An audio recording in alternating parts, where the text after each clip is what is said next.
Ang doktor na si Martin ay dumating sa Berlin kasama ang kanyang asawang si Liz, upang dumalo sa isang biotechnology summit. Pagkarating nila sa kanilang hotel ay pinapasok ni Martin ang kanyang asawa habang kinukuha niya ang kanilang mga bagahe. Habang nag-check-in si Liz ay napagtanto ni Martin na naiwan niya ang kanyang briefcase sa airport, at kalaunan ay nakita siya ng kanyang asawa na sumakay ng taxi para bumalik. Naipit si Martin sa traffic, kaya dinala siya ng driver sa ibang ruta. Subalit na aksidente sila, nabangga ang sinasakyan niyang taxi sa tulay at nahulog sa ilog.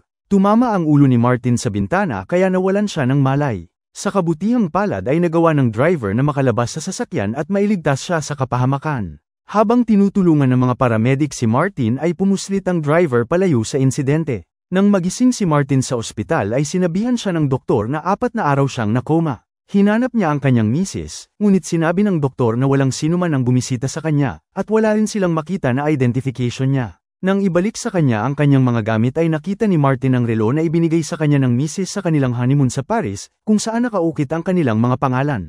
Nakita din niya ang librong ibinigay sa kanya ng kanyang ama na may nakasulat na mga numero sa huling pahina. Nang mag-flash sa TV ang balita tungkol sa nalalapit na summit, naalala ni Martin na dadalo siya dapat doon. Nag-aalala siya para sa kanyang asawa dahil ilang araw na siyang nawawala, kaya't iginiit niya sa doktor na i-release na siya. Pagkatapos niyang pirmahan ang waiver at ibigay sa kanya ang kanyang card ay pinayagan na siyang lumabas. Sa hotel, nakita ni Martin ang kanyang asawa at sinundan niya ito, ngunit hindi siya pinapasok ng security dahil wala siyang ID. Nagsimula siyang magsisigaw kaya inihatid siya ng head security papunta sa kanyang misis. Gayunpaman, hindi siya nakikilala ni Liz, at nalito dito si Martin. Sinabi ni Liz sa security na hindi niya kilala ang lalaki, at kalaunan ay tinawag niya ang kanyang mister, at sinabi na siya si Dr. Martin Harris. Nagsimulang magwala si Martin, kaya pinaalis siya ng mga gwardya. Dinala siya sa security room kung saan pinanood nila ang CCTV sa araw na dumating sila. Nag-check-in si Liz ng umagang yon, ngunit hindi nakita si Martin dahil hindi siya pumasok sa loob.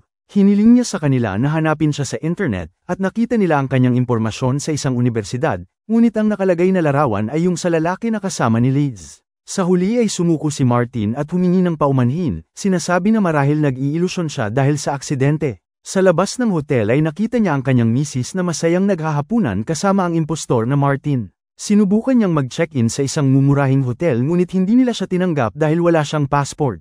Tinawagan niya ang kanyang kaibigan na si Dr. Rodney, ngunit hindi ito sumagot kaya nag-iwan na lang siya ng mensahe at sinabi ang kanyang problema. Habang nasa subway ay napansin ni Martin na mayroong sumusunod sa kanya. Nagsimula itong maglakad ng mabilis, kaya tumakbo si Martin papunta sa tren at hindi siya naabutan ng lalaki. Sinubukan niyang alalahanin ang kanyang mga appointment at isinulat ito sa aklat. Pagbaba niya ay napansin ni Martin ang isang taxi at naalala niya na kapareho ito ng logo ng nasakyan niya. Pinuntahan niya ang kanilang opisina at nalaman niya na ang kanyang driver ay isa palang illegal immigrant at hindi na siya nagtatrabaho doon. Kalaunan ay natagpuan niya ito na nagtatrabaho sa isang kainan. Ang pangalan niya ay Gina at nang subukan ni Martin na tanungin siya ay sinabihan siya nitong umalis na. Pinuntahan ni Martin ang universidad para sa appointment niya kay Professor Bressler, ngunit nandoon na ang impostor. Upang kumbinsihin ng propesor na siya ang tunay na Martin, binanggit niya ang napag-usapan nila dati sa telepono, ngunit alam din ito ng impostor, at sabay nilang binanggit ang parehong bagay. Nang ipakita ng impostor ang larawan nila ni Liz na ginagawa ang eksaktong pose nila sa kanilang honeymoon, biglang hinimatay si Martin. Maya-maya ay nagising na naman siya sa ospital. Binigyan siya ng nurse ng number ng isang investigador na makakatulong sa kanya na mahanap ang kanyang pamilya. Dumating ang doktor at sinabi na kailangan niyang sumailalim muli sa MRI. Binigyan nila ng pampatulog si Martin at inilagay sa makina. Nang matapos siya ay nakita ni Martin ang lalaki sa subway, ngunit dahil sa anesthesia ay hindi niya magawang makatakbo. Tinurukan ng lalaki ang kanyang dextrose, at nang mahuli siya ng nurse ay pinatay niya ito. Habang itinatago ng killer ang katawan ng nurse ay nagawa ni Martin na makatakas, at kalaunan ay lumabas siya sa isang ambulansya. Pinuntahan niya ang investigador na si George, ang taong inirekomenda ng kanyang nurse.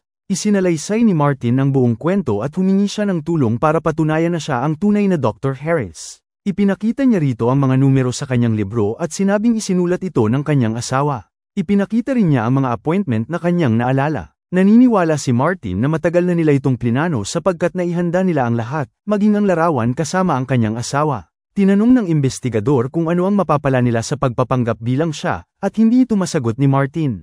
Tiniyak ni George na tutulungan niya ang mister, at binigyan siya ni Martin ng paunang bayad. Sinabihan siya ng investigador na tanungin muli ang taxi driver at baka meron siyang alam dito. Kinumprunta ni Martin si Gina at sinabi na alam niyang siya ay isang illegal immigrant kaya tumakas siya pagkatapos ng aksidente. Ibinigay niya ang kanyang relo kapalit ng kanyang tulong at nakiusap siya na patuloyin pansamantala sa kanila. Ikinwento ni Martin ang nangyari at maya-maya ay dumating sila sa apartment ng babae. Samantala, tinawagan ng investigador ang kaibigan niya sa airport para humingi ng pabor at pagkatapos ay naghanap siya sa internet tungkol sa Biotech Summit.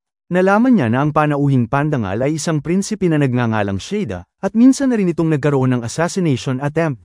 Namangha si Martin sa mga likhang sining ni Gina, at nalaman niyang nag-iipon ito ng pera para makaalis ng Berlin. Maya-maya ay dumating ang isang kaibigan ng dalaga, at pinahiram nito sa kanya ang kanyang taxi. Ilang sandali pa ay mayroon na namang kumatok. Pumasok ang dalawang lalaki at pinatulog nila si Gina. Gayunpaman, hindi nila nakita si Martin dahil tumakas ito sa bubong. Lumabas ang isang lalaki para hanapin siya habang ang isa naman ay naiwan para bantayan si Gina. Tuturokan sana niya ito, ngunit lumabas si Martin at nakipagbuno sa kanya. Sinakal siya ng lalaki, ngunit nagawa itong saksakin ni Gina gamit ang injection, dahilan para malagutan ito ng hininga.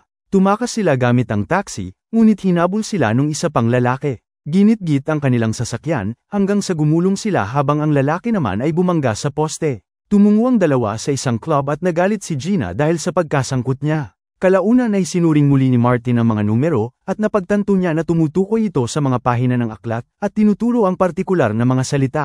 Humingi siya ng tawad kay Gina, at sinabing aayusin niya ang lahat. Kinabukasan, sinabi ni Martin kay George ang tungkol sa mga numero, at sinabing itinuturo nito ang mga Latin names ng dalawang halaman. Gayunpaman, hindi pa nila matukoy kung ano ang ibig sabihin ng mga ito. Tinanong ng investigador ang tungkol kina Professor Bressler at Prince Shada, at tugon ni Martin na nais ng propesor na wakasan ang gutom sa mundo sa pamamagitan ng kanyang research, habang ang prinsipe naman ang magpupondo nito. Sinabi ni George na may mga taong galit sa pagiging progresibo ng prinsipe at marami na ang nagtangka sa kanyang buhay.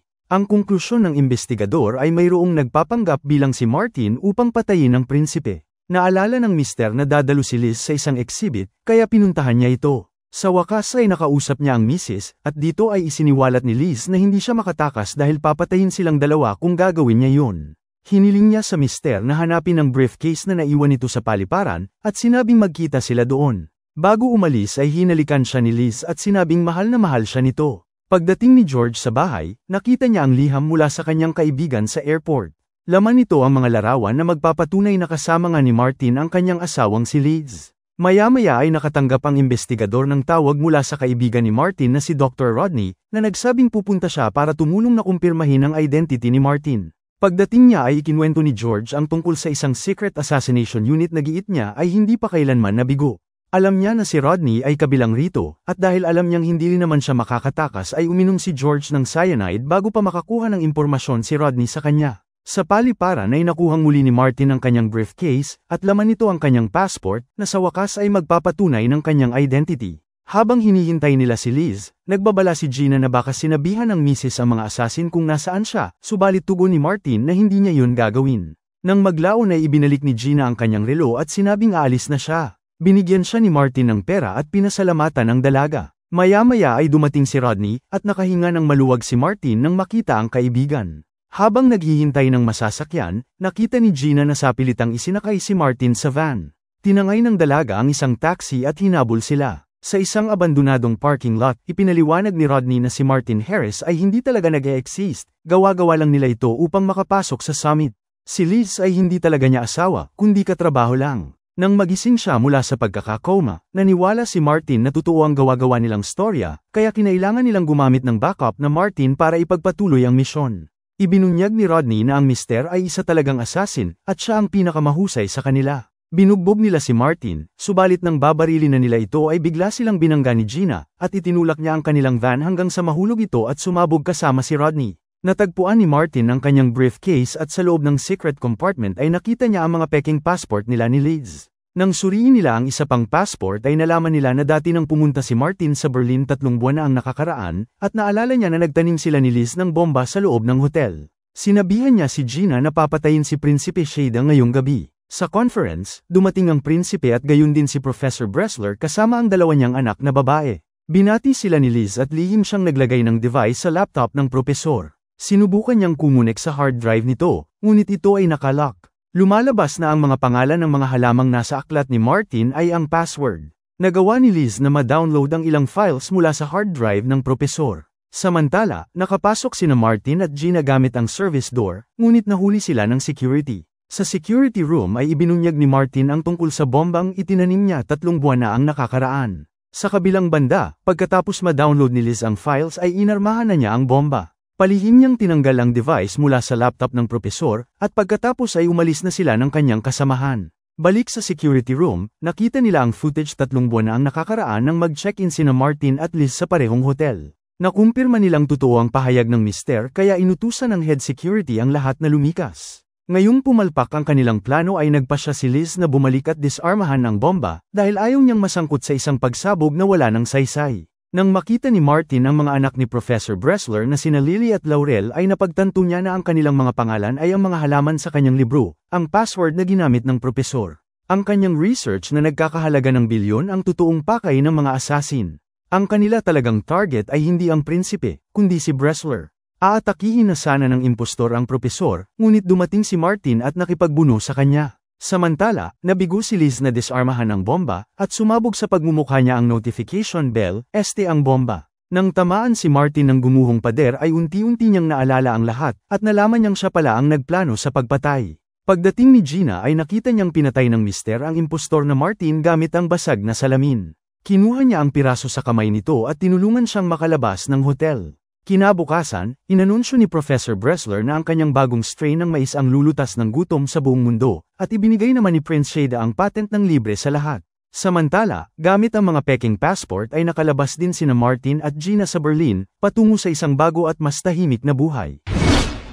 Salamat sa panunood. Huwag kalimutan i-like at mag-subscribe na rin sa ating channel. Para maging updated sa mga bagong recaps, hampasin mo lang ang notification bell.